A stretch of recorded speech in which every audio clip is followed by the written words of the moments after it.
In the biting chill of a Pennsylvania winter in 1891, a sleepy mining town awoke to whispers that would soon become the loudest scandal in the state's history.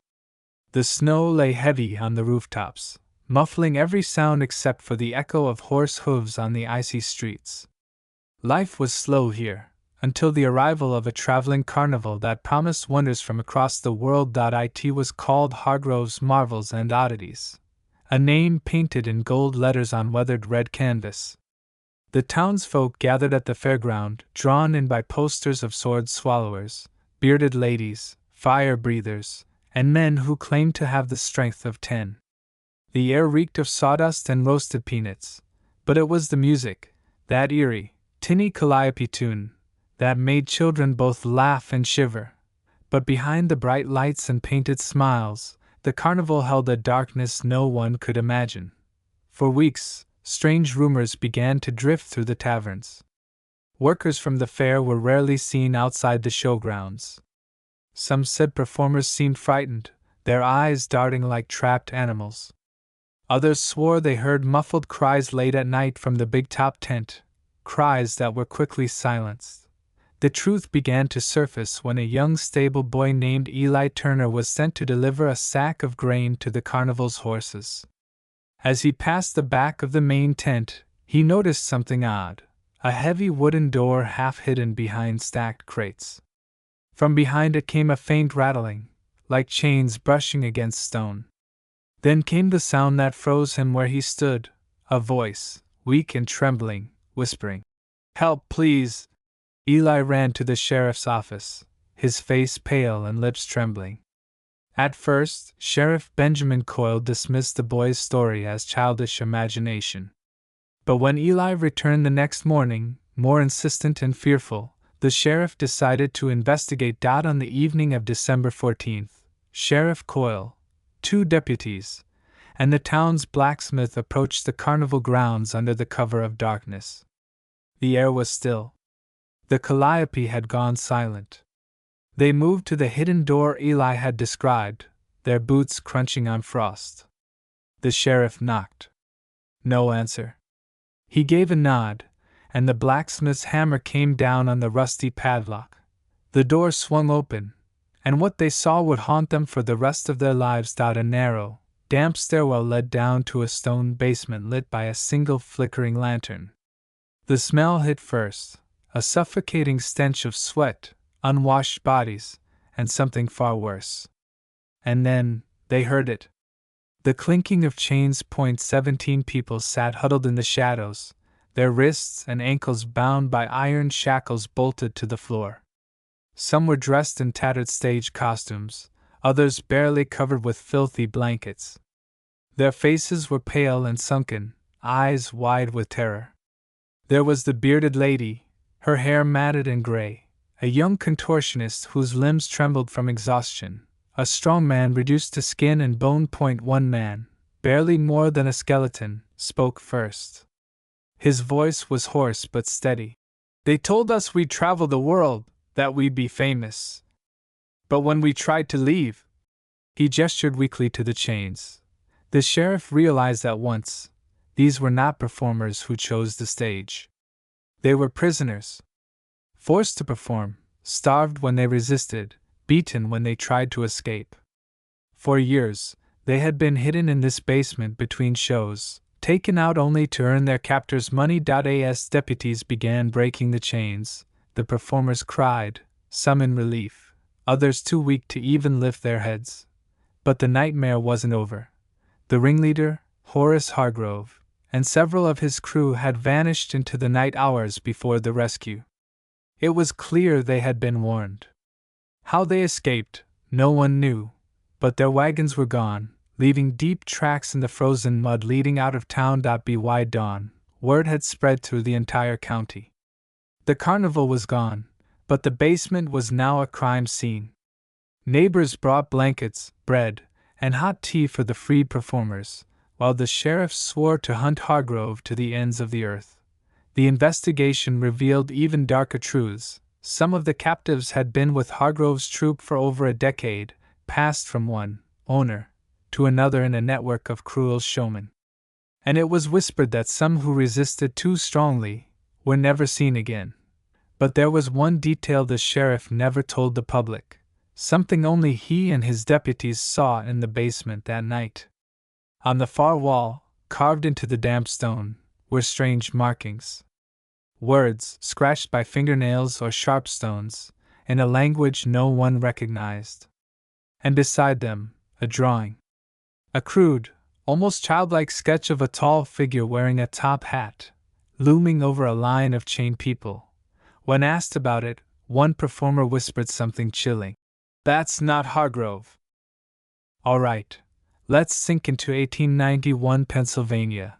The smell of damp timber and kerosene lamps in the air, the sound of coal trains groaning in the distance, and a secret festering beneath the surface. Here's your long, detailed, atmospheric script for your YouTube video, written in a gripping, cinematic tone for maximum audience retention. The Frontier Inn.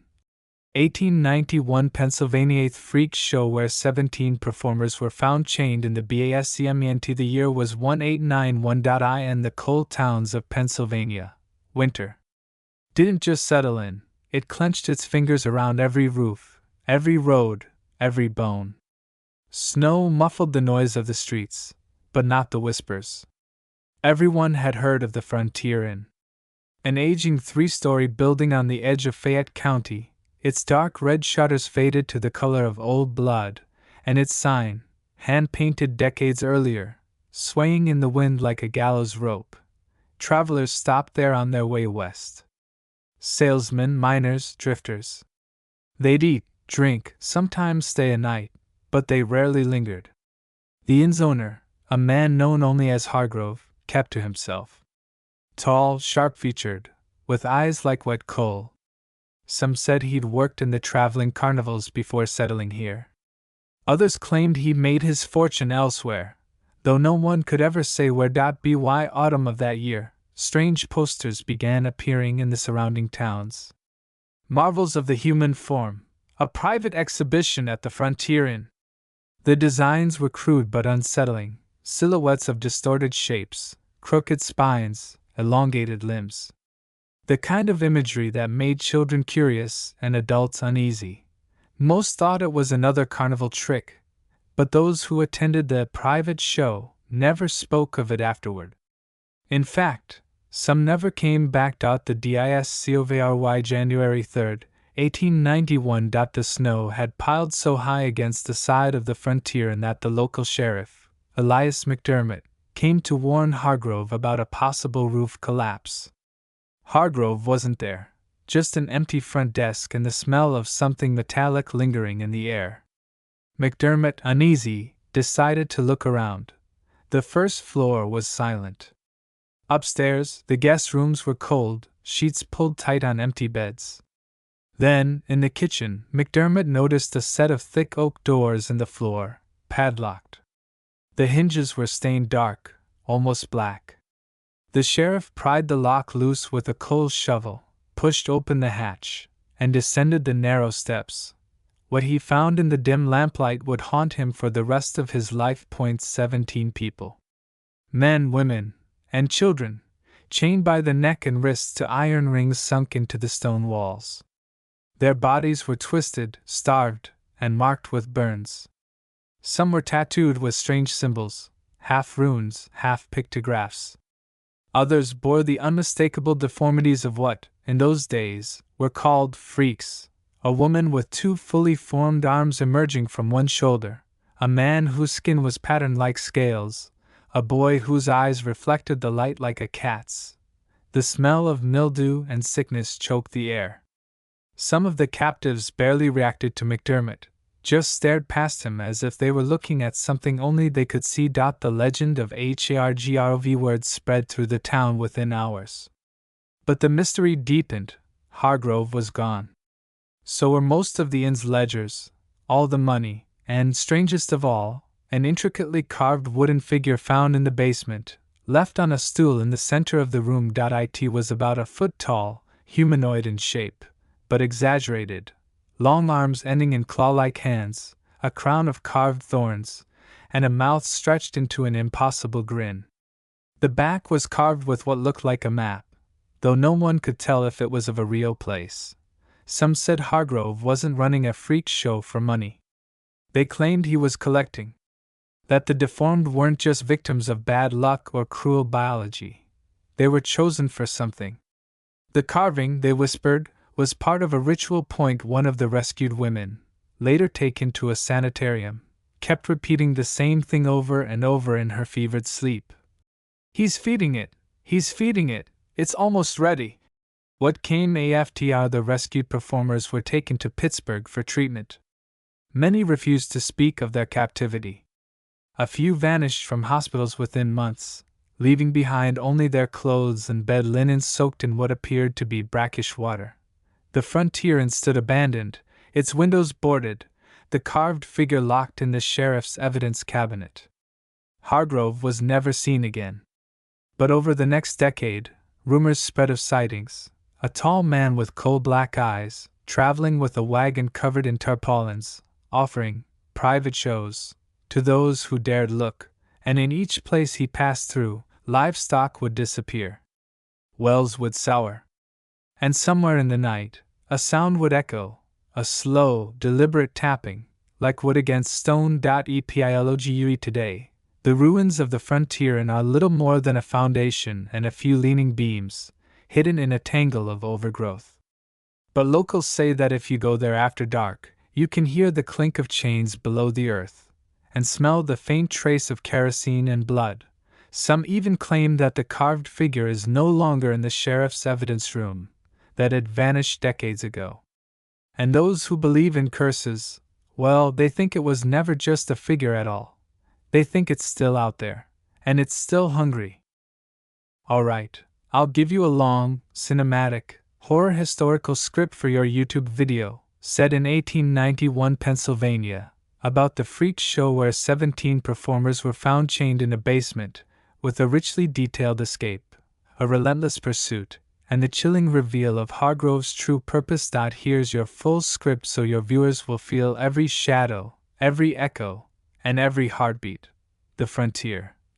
Historical horror context. The Hargrove Incident, 1891. It was the spring of 1891 in the coal-choked town of Braddock, Pennsylvania. The air was thick with soot from the steel mills, the streets lined with mud, horse droppings, and the occasional poster advertising traveling wonders. One such poster read in bold, crooked lettering: Hargrove's magnificent menagerie of human marvels, 1 week only. For the desperate, the lonely, and the curious, the promise of human marvels was irresistible. But what no one knew was that behind the painted curtains and brass-banded tents was a darkness older and more twisted than anyone could imagine. The show drew crowds, children pressing sticky fingers to the rails, gasping at the oddities on display. But those in the audience never saw the hidden stares. They never heard the muffled cries beneath the floorboards. One rainy evening, a whistleblower, a stagehand named Elias Burke, slipped a note to the local constable. He claimed there were 17 performers, all missing from various towns across the frontier, chained in a basement below Hargrove's main stage. When the authorities raided the show, what they found was worse than imagined. The performers were gaunt, pale, and shackled to the damp brick walls. Some bore the marks of cruel experiments, extra limbs sewn from others, jaws fused shut, eyes clouded with strange cataracts. They had been kept alive, but never free, and at the center of it all was Silas Hargrove, a man whose tailored coat and silver cane hid a hunger that wasn't entirely human. The escape, the raid, didn't go smoothly. The constable's lantern flickered in the wet darkness as a sudden gust slammed the basement door shut. Chains rattled like a chorus of haunted wind chimes. In the confusion, the captives began to stir, not with rage, but with a desperate, coordinated urgency. One of them, a tall, skeletal woman with skin so white it seemed carved from candle wax, whispered something in a language the constable didn't know. The chains began to slide, not unlocked, but melting away, as if the iron itself feared her touch. "Run!" she breathed. the 17 performers moved with silent precision, guiding the constable through narrow corridors beneath the town. Every sound, the drip of water, the scurry of rats, seemed magnified, pressing in like a second heartbeat. Above them, footsteps echoed. Hargrove was following. The pursued Hargrove's cane struck the ground with measured force. Tap, tap, tap. Every sound felt closer, though no footsteps could be heard between the strikes. It was as if he could fold the darkness around him and step through it. The constable urged them onward, but one of the performers, a boy with brass clockwork grafted into his skull, stumbled. His gears whirred, clicked, and stopped. 2 others lifted him without a word. Behind them, the tunnels seemed to shift. Brick became wood, wood became flesh, and shadows opened like doorways. Hargrove's voice followed, calm and coaxing. "You can run, my dear marvels, but you cannot outpace the purpose you were made for." The reveal they emerged into an abandoned train depot on the edge of the Monongahela River. Moonlight cut silver stripes across the rotting planks. The water below churned as if stirred by something deep and restless. The woman of candle-white skin turned to the constable. "He isn't just a man," she said. "He's a collector." Hargrove stepped into the light, his coat now open to reveal the truth. His chest was not flesh, but a glass case, inside which pulsed a black, beating heart surrounded by flickering lights. Each light, a soul. "You think you're free," he said softly. "But each of you is a chapter in my archive. I preserve you, so the world cannot forget what it should never have known." The constable raised his revolver. Hargrove smiled. "You cannot shoot history." And in the next moment, the depot was filled with shrieks, not of pain, but of countless voices whispering from within him. The river surged upward, swallowing the night. The rest, the official record says, is a mystery. The depot collapsed into the river. The constable was found the next day on the far bank, half conscious, unable to speak for the rest of his life. The 17 performers were never seen again, at least not in this world. Some say, if you stand by the Monongahela on a rainy night, you can hear the tap of a silver cane on the stones, and the faint hum of a heart that doesn't belong to any man. The Hargrove Incident, 1891. It was the spring of 1891 in the coal-choked town of Braddock, Pennsylvania. The air was thick with soot from the steel mills, the streets lined with mud, horse droppings, and the occasional poster advertising traveling wonders. One such poster read in bold, crooked lettering: "Hargrove's magnificent menagerie of human marvels, 1 week only." For the desperate, the lonely, and the curious, the promise of human marvels was irresistible. But what no one knew was that behind the painted curtains and brass-banded tents was a darkness older and more twisted than anyone could imagine. The show drew crowds, children pressing sticky fingers to the rails, gasping at the oddities on display. But those in the audience never saw the hidden stares. They never heard the muffled cries beneath the floorboards. One rainy evening, a whistleblower, a stagehand named Elias Burke, slipped a note to the local constable. He claimed there were 17 performers, all missing from various towns across the frontier, chained in a basement below Hargrove's main stage. When the authorities raided the show, what they found was worse than imagined. The performers were gaunt, pale, and shackled to the damp brick walls. Some bore the marks of cruel experiments, extra limbs sewn from others, jaws fused shut, eyes clouded with strange cataracts. They had been kept alive, but never free, and at the center of it all was Silas Hargrove, a man whose tailored coat and silver cane hid a hunger that wasn't entirely human. The escape the raid didn't go smoothly. The constable's lantern flickered in the wet darkness as a sudden gust slammed the basement door shut.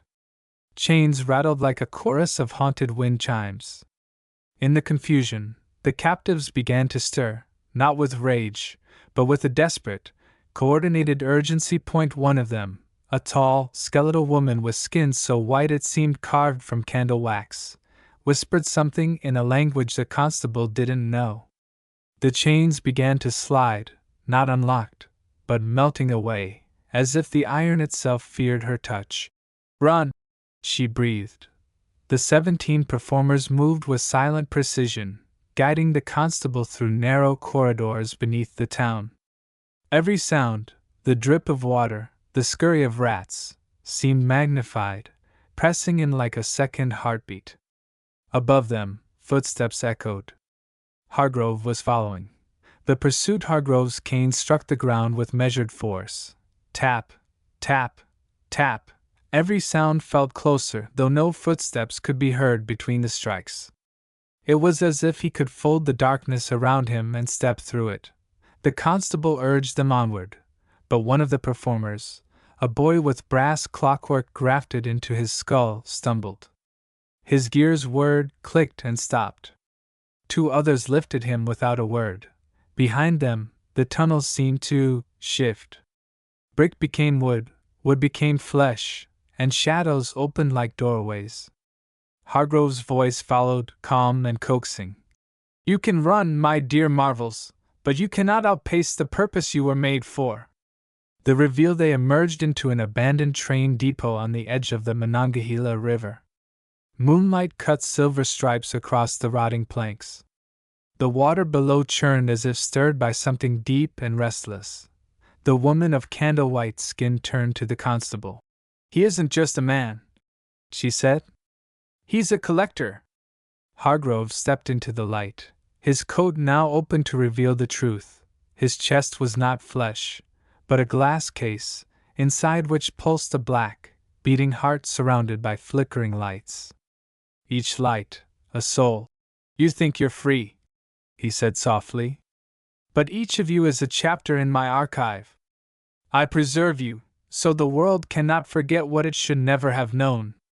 The constable raised his revolver. Hargrove smiled. "You cannot shoot history." And in the next moment, the depot was filled with shrieks, not of pain, but of countless voices whispering from within him. The river surged upward, swallowing the night. The rest, the official record says, is a mystery. The depot collapsed into the river. The constable was found the next day on the far bank, half conscious, unable to speak for the rest of his life. The 17 performers were never seen again, at least not in this world. Some say, if you stand by the Monongahela on a rainy night, you can hear the tap of a silver cane on the stones, and the faint hum of a heart that doesn't belong to any man. Pennsylvania, 1891. The air is heavy with the scent of coal smoke and damp wood.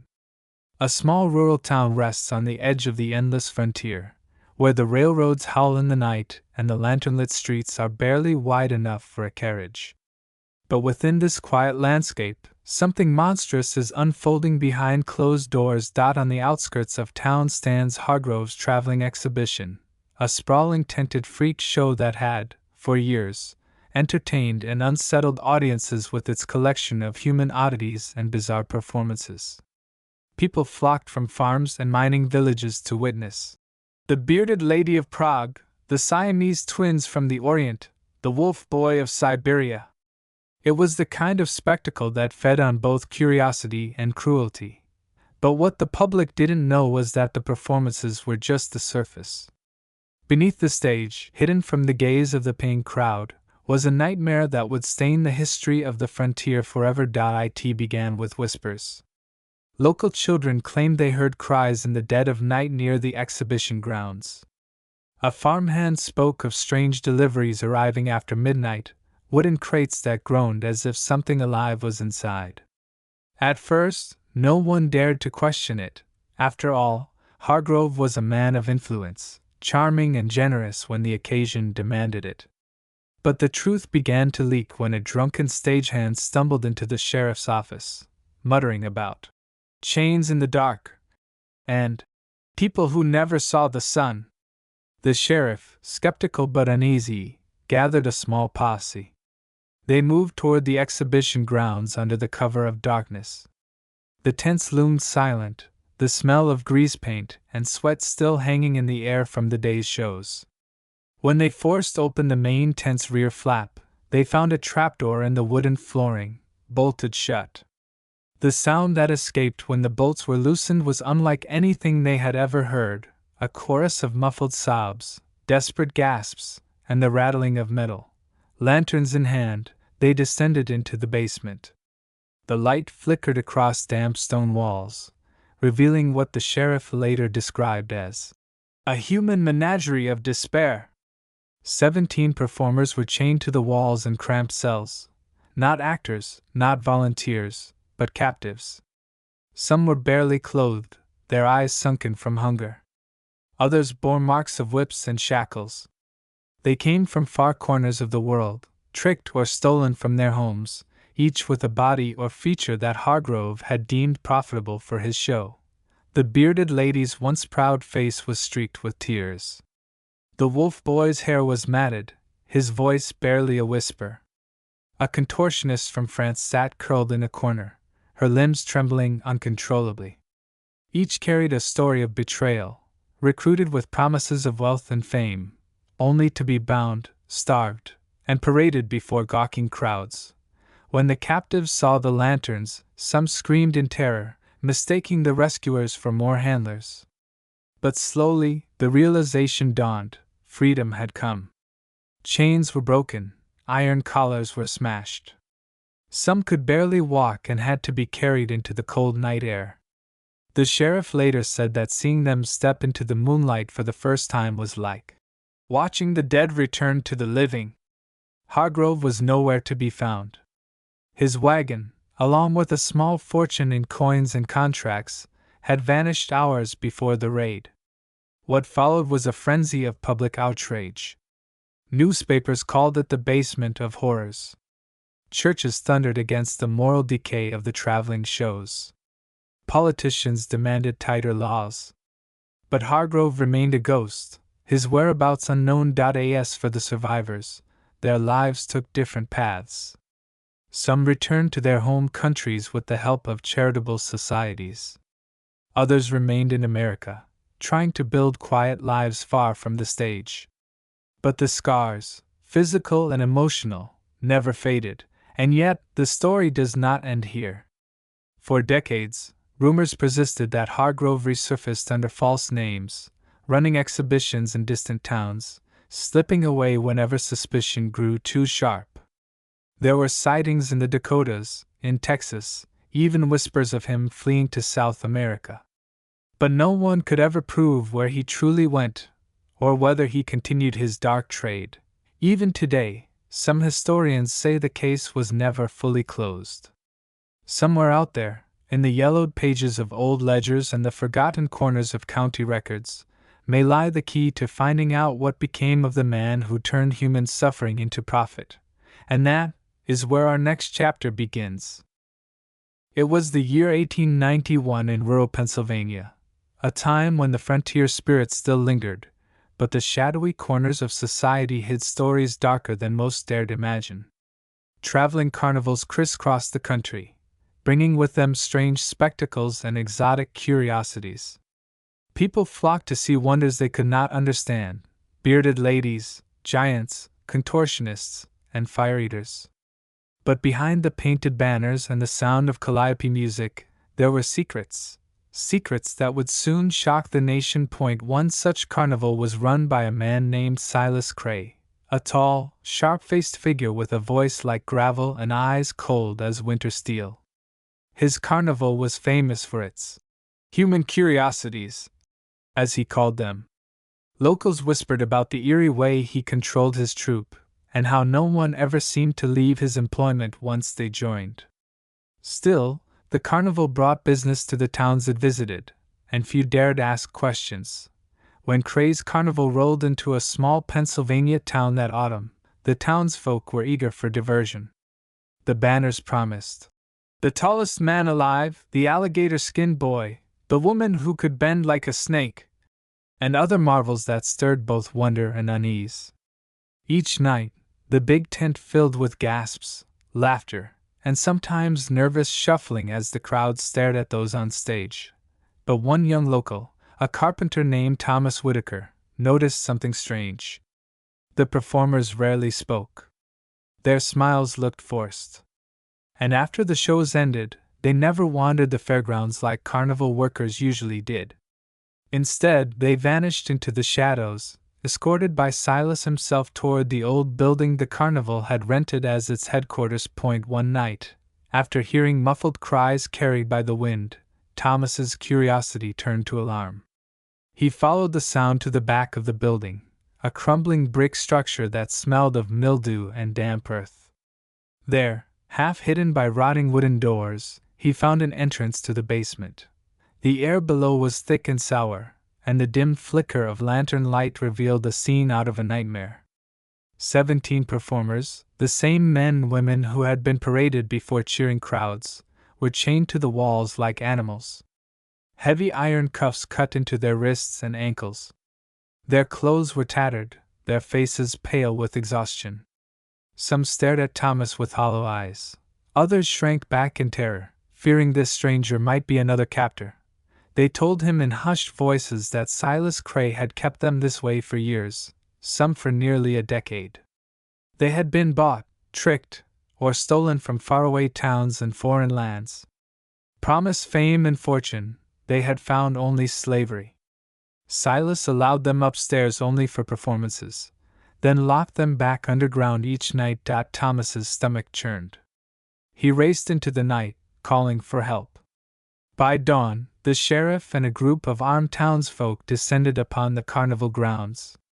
Silas Cray was dragged from his quarters, cursing and spitting. His eyes burned with fury as the lantern light revealed his cruelty to the gathering crowd. The basement was unlocked, and one by one, the 17 prisoners were led into the fresh air, their chains clattering to the ground. News spread quickly. The Philadelphia Gazette called it the Carnival Basement Horror. Some newspapers ran front-page stories with vivid details, while others published only small columns buried in the back pages, perhaps pressured by other carnival owners who feared their own secrets might be uncovered. Public outrage was fierce. Mothers clutched their children tighter. Preachers warned that the devil traveled with the carnivals. Lawmakers promised stricter regulations. Silas Cray was charged with unlawful imprisonment, kidnapping, and abuse. He awaited trial in the county jail, though rumors swirled that powerful friends might try to protect him. Meanwhile, the freed performers were given shelter in the local church. Townswomen sewed new clothes for them, while farmers brought bread and warm stew. Some of the rescued tried to return to their families, though many had no one left. Years had passed since they were stolen away. A few of them chose to stay together, bound now not by chains but by trust and survival. They formed a small troupe of their own, traveling from town to town, performing under their own control. Their banner was plain white, with bold black letters that read, "We perform free." They vowed never again to be exploited, and to tell their story to any who would listen, a warning of the darkness that could hide behind painted tents and carnival music. And so, in the autumn of 1891, amid the frontier towns of Pennsylvania, a nightmare ended, but the memory of the chains in that basement would echo for years to come, a reminder that sometimes the greatest horrors are hidden in plain sight. The year was 1891, and Pennsylvania was in the throes of industrial boom. Smoke poured from factory stacks, railroads stitched the towns together, and every week brought something new to the bustling streets. But beyond the clamor of steel mills and coal trains, another world thrived in the shadows, the traveling carnival. To the townsfolk, these carnivals were a burst of color and mystery. Painted wagons rolled in from nowhere, bringing music, games, and strange attractions that promised to amaze, shock, or disturb. They called it the frontier of entertainment, a world where curiosity had no limits, and morality often had no place. One such carnival was Silas Cray's grand exhibition of wonders.